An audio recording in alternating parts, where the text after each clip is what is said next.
49 days trekking across the world's largest expanse of desert, culminating in this.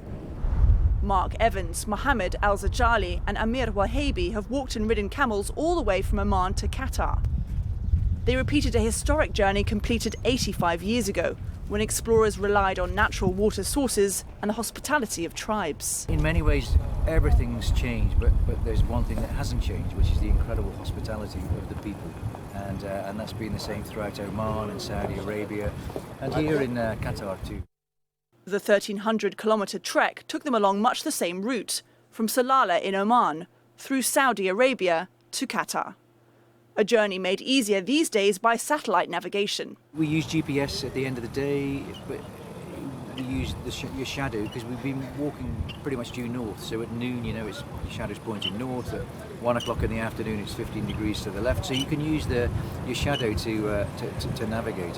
British adventurer Bertram Thomas and Bin Khalid, a sheikh from Oman, made history in 1931 when they made it across what had become known as the Empty Quarter, because it's so dry, large and inhospitable.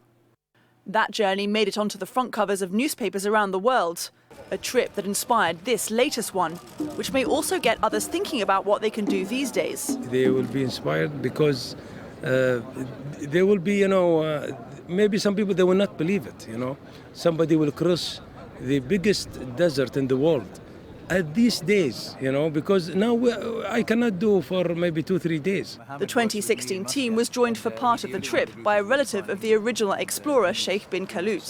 Just like Sheikh Mubarak's grandfather. I will never forget this trip, also made by my grandfather 85 years ago. I'm very proud. The desert has not changed much since then, but the start and the end of the journey have, as recorded by Bertram Thomas back then. In the final line of Thomas's book, Arabian, he said, we came over a little rocky hill and there before us were the towers of Doha.